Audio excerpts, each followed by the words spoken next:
really did an unusual broadcast right now. I don't know if I don't even know why I'm airing it, but my staff gets me to talk about different subjects between the shows. And one time we had a group of young people, like 17 of them, out by a swimming pool at some level 10, maybe it was a Next Gen event I was doing for Seven Mountains, 7M Next Gen. But I was talking about the three variables that go into making a 40-year, 50-year, long-lasting, good relationship. And I talked about the three factors. And one of the factors I talked about had to do with sexual polarity, which is the balance of male and female energy and how it creates a kind of a tension that produces sexual attraction. It's the psychology or the science of male-female. God made the two of them, and there's a certain feminine and masculine energy that works off each other. And it's not like, extra biblical revelation. It's common sense. And I explained to them how that polarity functions and how women can mess up that attraction and the polarity. Anyway, we get into that and many other subjects like speed dating going on. And where's the Christian men at? And where's the masculinity, or how many alpha males versus beta males are in the Christian world? Very interesting subject. And we were talking between news broadcasts. And I said, sit down, Chelsea, because I want to get this underground investigative reporting on Christian speed dating and what's going on in the Christian dating world. Well, she cleaned it up a lot for TV, I'll tell you that, but she nevertheless drops enough breadcrumbs, so I want you to watch this show today. By the way, if you want healthy relationships, if you're single, come to my summit. I've had more people meet at my summits than you know. Come to the healthsummit.us, HELTHSUMMIT, healthsummit.us. Get smart, smart health, smart relationships. I'm going to show you the smart track to having optimum health. We've got 10 experts from 10 different certified fields giving you the cheat codes that can hack into the health wellness field like the doctors do. It's at Trump Doral, Miami, by the way. We're going to be on the sunny coast of Miami, January 15th through 17th. Better sign up now because those seats are selling like hotcakes and we're running out of room. The Trump Doral, January 15th through 17th, and then go to healthsummit.us and check out the speakers. You're going to love them. And it's my first month is my cheat codes for getting healthy for the rest of the year. All right, see you on the other side of this broadcast. You don't want to stay to the end when I get into the sexual polarity discussion. It's a very interesting subject. See you there. I'm going to talk about this Erica Kirk meeting with Candace Owens. I've got some opinions about that. And, ooh, boy, are they going to be spicy and hot. And I'm just going to burn up the airwaves. More radical anti-Israel groups trying to bomb Los Angeles, kill them off in Australia.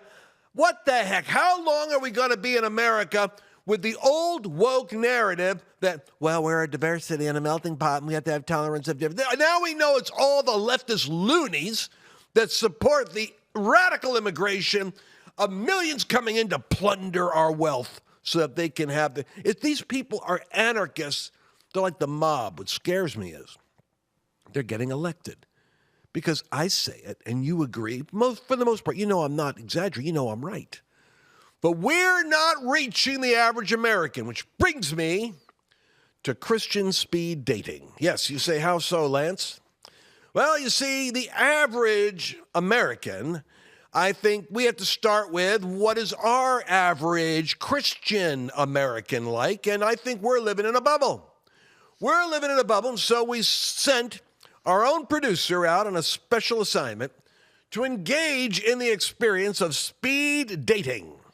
To give us an understanding of where the average American male is, who is in the speed dating market. I want to clarify, this is Christian speed dating. This means that you have to show up in front of somebody of the opposite sex. At least I think we're that enlightened, and you have a couple of minutes with which to establish the mystique of rapport. And then I guess the two of you evaluate each other. This is a really dehumanizing process, by the way. I can think of nothing less affirming than getting rejected by a Christian in a speed date. But put that aside. Chelsea, it was courageous of you to go underground. Tell us what your experience was in the Christian speed dating market and give us insights into the psyche of this segment of the United States. Well, I just want to clarify. I was giving Lance an update on my activities recently, and he decided this would make great content. So here we are. Yes, Lance, okay. Well, this year, before Charlie passed, he was talking a lot about, make it your mission to get married, have a family. So I've taken that commission very seriously. So yes, I went to a Christian speed dating mixer, and everyone there was really brave. I got to say, everyone was really brave, showed up, putting yourself out there. I really appreciated that. But it also reminded me, we definitely live in our own bubbles. It's definitely. Well, what would make you say that, Chelsea? Now, why would you say? Explain this. Did you bring up your conservative political bent? Did that come up? Are Christians universally conservative, or did you find that they aren't? I mean, I'm trying to get to the psychographics of the Christian male. Yes. So I would say that the people I met at this function were probably like your very normal, very average, very nice people. They all go to church, but not like my church. Like I go to Mercy Culture. I love it. It's very active. It's very engaged, very involved in a lot of areas. And so last night, somebody was like, what are you excited about, looking forward to? I was like, well, I'm going to AmFest this week. What's that? What Turning Point? And I was like, Charlie Kirk, like his event. And they were like, oh. And this guy was like, so are you one of those people that like just agreed with him on everything? Or was there anything you disagreed with him on? And just like stared at me. And I was like, oh, what a revealing question. How interesting. So I was like, well, yes, I know there are finer points I disagreed with him on over the years, but overall, I would say like I agreed with him, still agree with him.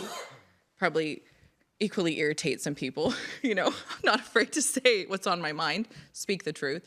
So yeah, it was really interesting. So then I started bringing it up a lot more. Like I think I met 17 guys last night, and say that again. You what? 17? Yeah. Like you sit there, and then they cycle through. It's just like in the movies, and they cycle through. This was my first time doing this. Yes. Probably my last time. I encourage other people though, like go for it, try it. So yeah, it was just fascinating hearing from more of your like normal, everyday kind of Christians, and I got a lot of mixed responses. It was really interesting. Well, what do you mean mixed responses, though? Well, one other guy was like, well, oh my gosh, I went last year. I wish I could go this year, but it's, I can't, that's so cool. And then, most people were like, oh, interesting. Oh, you're into politics. The moment you mentioned Amerifest, that was your litmus test for whether they are a conservative Christian that is culturally literate on the front lines of where the 30-year-olds and under are moving in the conservative movement. And right. You found out that they weren't enthusiastic in Texas, of all places. Well, and I know there are people, I'm just saying where I was, but I did go on a date with like a 40-something guy who's a Christian last week. And he said he's very Christian, loves the Lord. We had a great conversation about Christ. But when I brought up politics, he said, oh, I stay out of that. I stay as far away from that as possible. It's too divisive. And I was like, Jesus was divisive. Beta! He was nice. Remember when we had that guy? What was his name? Jesse, and he would, when he starts hearing about a man that's demonstrating feminine, woke, weak characteristics, beta. He just yelled beta male, not alpha male. I'm not saying that. Honestly, tell me the truth. How many guys did you see last night? There were 17 on. I know this is going to be painful. It was painful. What percentage of them would you say were alpha males? Oh, yeah, no. Mostly beta? Yeah. Beta! Okay. But I'm not saying that. You're saying beta that. males, that's the problem. Look, I think alpha males are conservatives. I think we attract alphas. You know why? Because we were unpopular for so long. It breeds a certain kind of courageous, disposition when you're the minority and when you're being constantly beaten up on in the media, et cetera, and you still hold true to your convictions.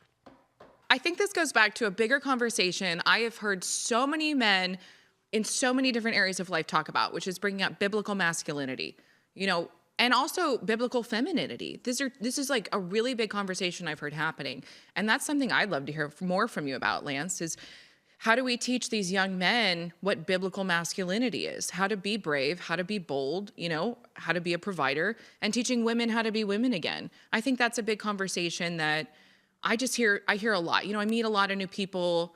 I love talking to people, and that is something I really hear. All a right, lot. so this is my question. Let's find it from the audience. I'm curious about this because I think when I looked at I looked at that Turning Point, just the Turning Point Student Action Summit that Erica would do and Charlie would do here in Dallas. If I'm not mistaken, there was 2,000 or 3,000 screeching females in that. Screeching? Oh, that's what it sounded like to an old guy like me. And my daughter was there, and you were there.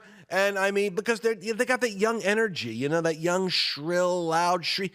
Mostly girls. It was the female action young summit. Women, excited. Well, I'm a dad, so they look like in a girls place together, cheering on for America. Yeah, and they're the future. They're the future of blood. They're the future of our movement. And might I add, I think that the fact that they chose Dallas to do it was because they have so many strong female conservatives here in Dallas, and I'll bet you they're all equally frustrated looking for the alpha male conservatives. So, I mean, I was looking at Jesus, what he endured in Gethsemane and on the cross and with the scourging, and how he had to stand alone against all the psychic pressure that the world could put him. That Jesus is the ultimate masculine role model of strength, handling suffering and responsibility without complaining or breaking.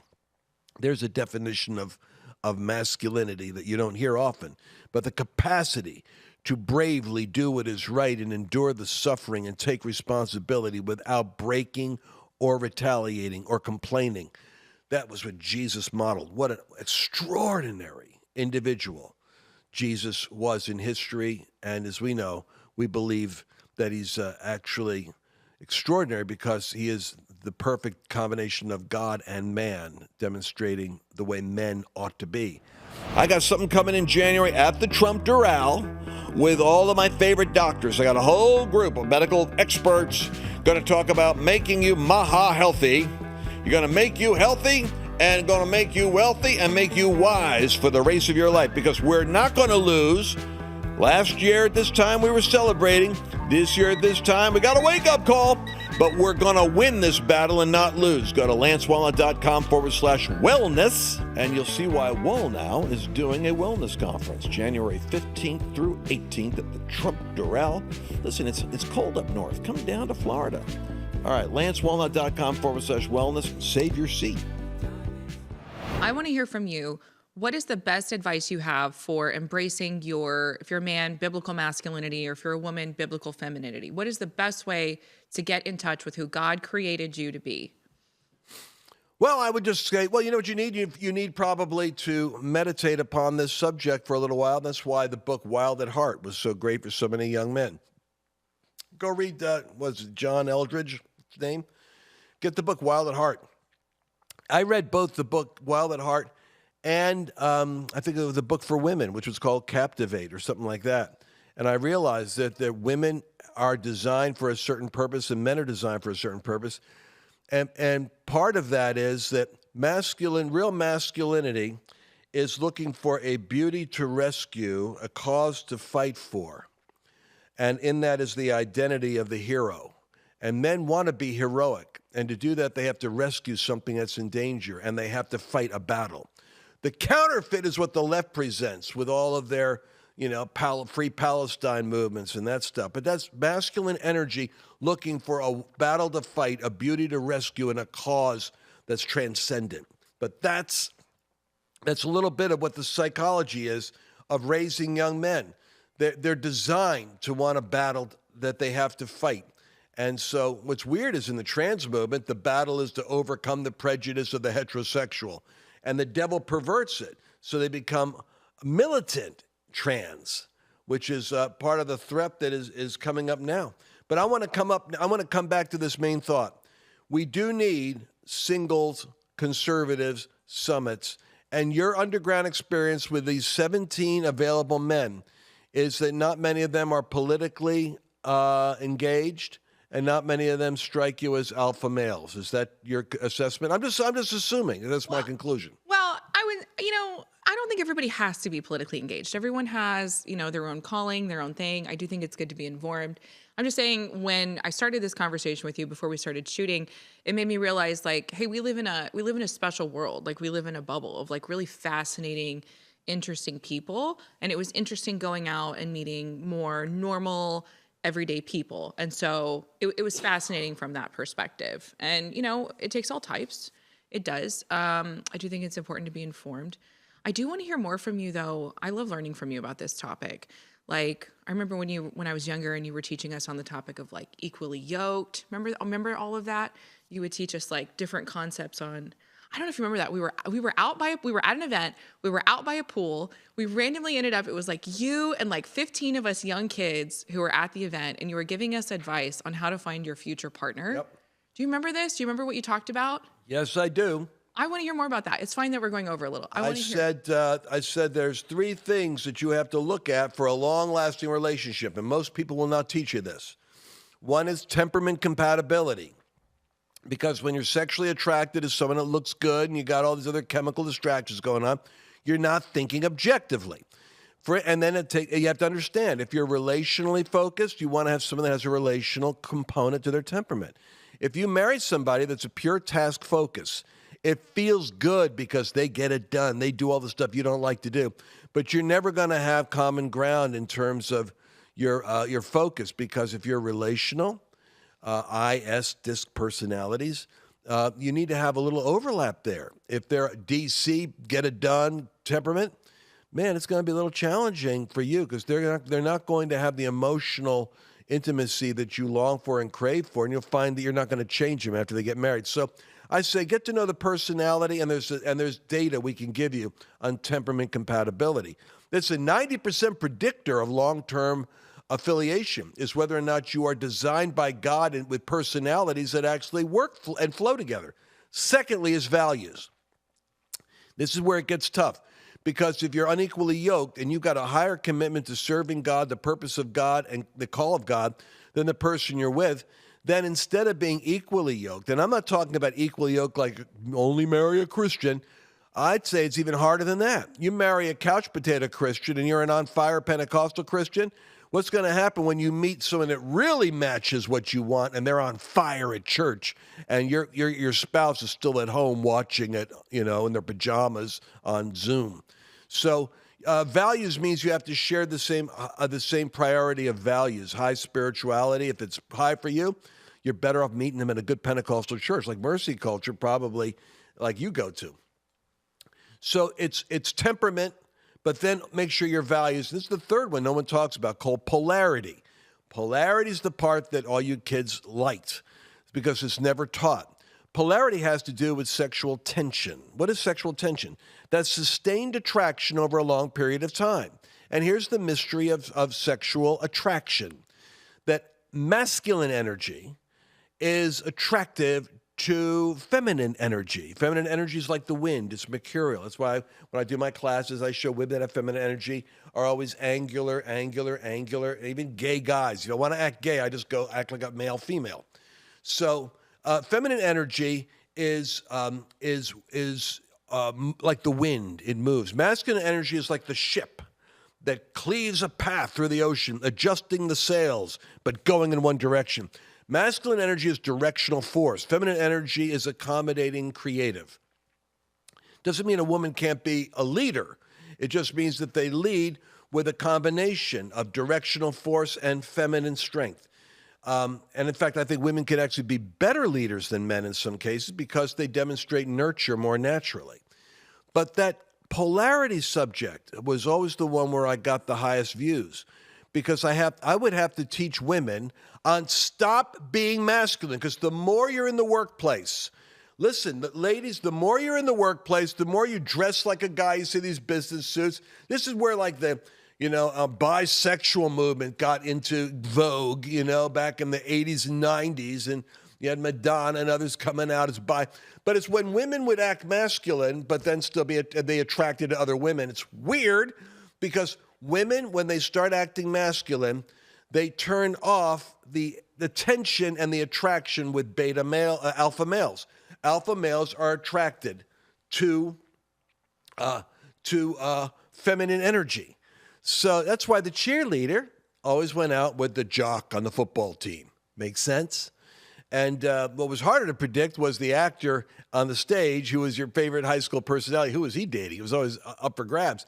But masculine energy and feminine energy are, as Hillary Clinton was had a husband who was affair prone. And why was Bill Clinton affair prone?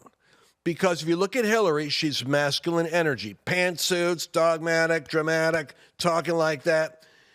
Attractive lady when she was younger, but as she got older, that masculine energy, alien. And who do you see Bill with all the pictures, Jennifer Flowers, all the women that he was with? Feminine energy. See, he was attracted, alpha male, feminine energy. Hillary didn't have it. It's a warning.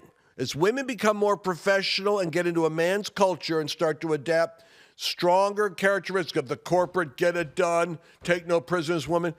I used to coach these women from American Express and such when I was younger because they couldn't find confident men in New York City. They complained to me, Lance, where are all the men? Well, the problem was these were high-achieving, get-it-done, strong, masculine women in New York. They didn't know how to switch and flip and go into the feminine mode. Anyway, polarity means that if you're feminine, you have to, if you're a masculine female, learn to put on feminine mask because you'll attract the masculine attraction. All that I'm telling you is, if you don't have polarity, you're going to have a problem down the road with sexual attraction. If you don't have values, you're going to have a problem down the road with the same priorities. And if you don't have temperament right, you're going to have a problem almost immediately with what gets your attention and how you want to spend your time. And that's a lot of what a marriage is. Lot to give you, young lady, but that was the speech I gave by the pool to a dozen or 15 young people at one of my conferences. I think it's great. I love it. I love learning from you about this stuff. I think people really need it. They need to hear it. They need to learn it. I don't think it's just relevant to single people, too. I think people who are already married can benefit from this kind of... Oh, I guarantee it. Because what happens is men, as they get older, my perception is they move from task focus towards relationship. And just my theory on this is they move from having to get a job to make bills paid and provide for the family. Then they start looking at the grandchildren and the family and routine. And women, strangely enough, spend all their youth having to be the nurturer and the mom, helping the husband with his work. And when she gets older, she's interested in self-expression, achievement, and doing something. She's moving towards individuality and doing something at a time when he's moving towards, I've already done it, I'm looking for connection and routine and relationships. So they're moving in opposite directions at a certain time. And that creates that thing that you have, which is where, hey, Phyllis and Barry are getting divorced. What? How long were they married? Oh, 25 years. What? I can't believe it. They're getting a divorce. 30 years. Getting a divorce. Well, because they were going in that direction. The kids were the glue that held them together. We could talk a lot about this, people. We probably need a broadcast just on relationships. Well, Lance, I think this kind of has become our special on relationships. Wouldn't you say? What are you saying? Well, just this whole conversation, it's fascinating. Like you give out, I mean, you and Annabelle have been married 41 years. You've got 3 kids. Is it 41? Yeah, last year was your 40th. No, this year's our 40th. I thought it was a year ago. No, I was 40 years in ministry last year. You've been married in eternity. 40 Very happy. It seems like that, doesn't it? You have 3 kids who are all happily married. You know, I think you've got this marriage thing figured out too. And so I think it's great. You know, I think people just need more advice and more help on like, how do we do it? How do we find our future spouse? How do we become the best versions of ourselves to do that? And then even you give great marriage advice, you know, like how to optimize your marriage. And I mean, I love how you were talking about the disc profile. We do have those available on your store. If anyone is interested in learning their profile, when Lance was talking about the DISC, you know, are you dominant, influential? I did so many relationship seminars because I was intrigued when I pastored. This is where I got a lot of my HR background, pastoring. I would take a profile, for instance, if you have a dominant high D male, and a high S wife, which was so typical of the marriage attractions that I saw. High S's are nurturing, social, family-oriented, more steady personalities. D's are dominant, aggressive, tactical, get it done. And the D male frequently found the S female, and they both had this kind of magnetic attraction. Remember the alpha male and the masculine energy and the feminine energy are attracted. So I saw a lot of DS marriages in the baby boomer generation. I don't have data for what's happening now. But what happened is the D needed to understand the need of the high S for connection. And the high S woman needed to have an understanding of the D's need for, get this, admiration. Admiration for achievement. And when a man is failing at work or failing to provide, it affects his psyche a different way. Understand this is a large part of why crime happens so extensively in inner cities and such, because if a male doesn't have respect for his ability to achieve something and to be admired, he will achieve something and be respected for something, and it might not be a healthy outlet. It might be criminal. But the thing that I found in my work was that high dominant men and that have a need for achievement and respect, and high connection women, that if I didn't get them to see what each other's needs were, I couldn't get them to negotiate. What's the negotiation? Bringing a man and a woman up. We had one wild encounter with this in our last level 10 we did in Carlsbad, where I had randomly guests. I didn't know these people. I brought them up from the audience and had them come up and watch the emotional meltdown as the two of them, high dominant male, high S relational female, recalibrated their relationship so that he gave her what she needed that she wasn't getting. And she covenanted with him to give him what he needed. And then with tears flowing, we prayed over them as they came together in a healing moment. I'm not even sure if they were Christians. I picked them up out of the audience because they felt like the Lord told me to do it. I'm glad I did. But that moment would be worth you seeing. I want you to go to lancewallnau.com/profile. So go ahead, and I suggest two of you get the profile so that your husband does it and the wife does it. Now, if the spouse doesn't want to do it anyway, because you'll understand what your needs are. And I wonder how accurate these are if you fill them out for someone else.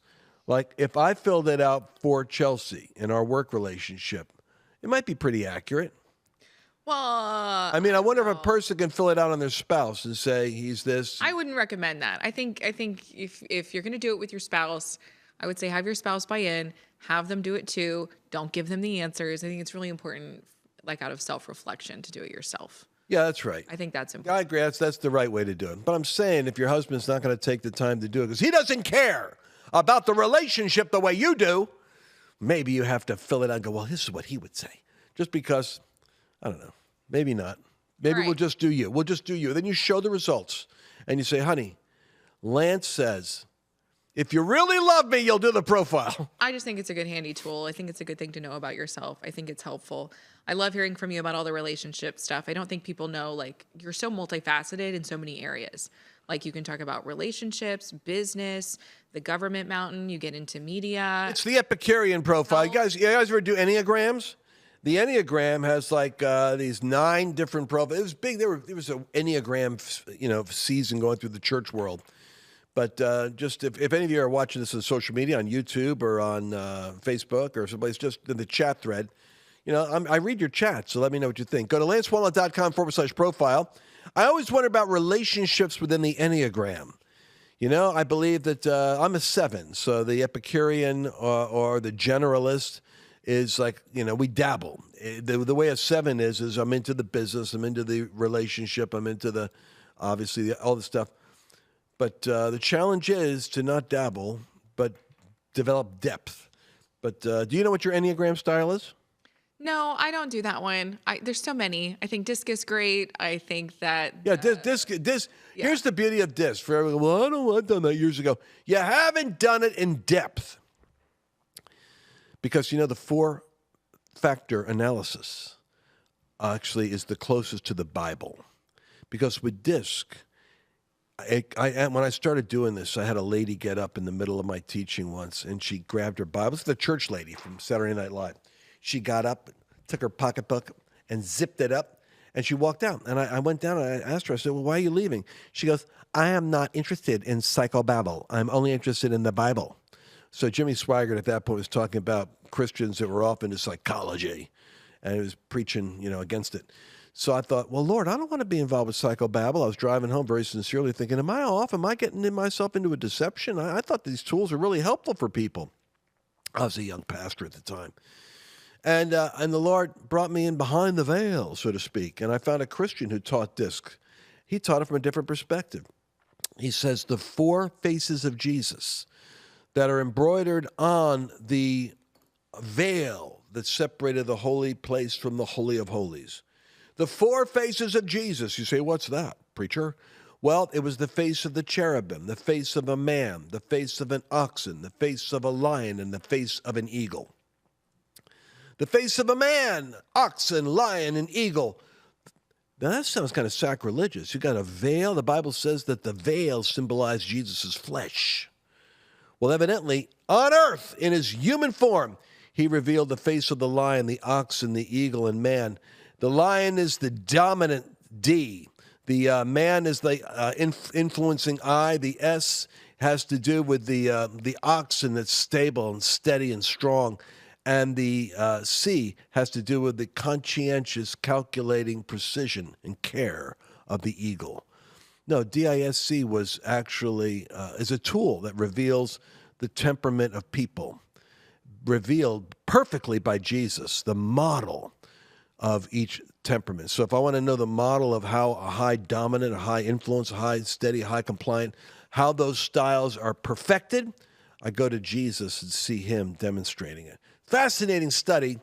We'll cover that when you get to lancewallnau.com/profile. And I'm interested in that speed dating idea for all those single Christians out there. I think there might be something to a conservative summit with speed dating.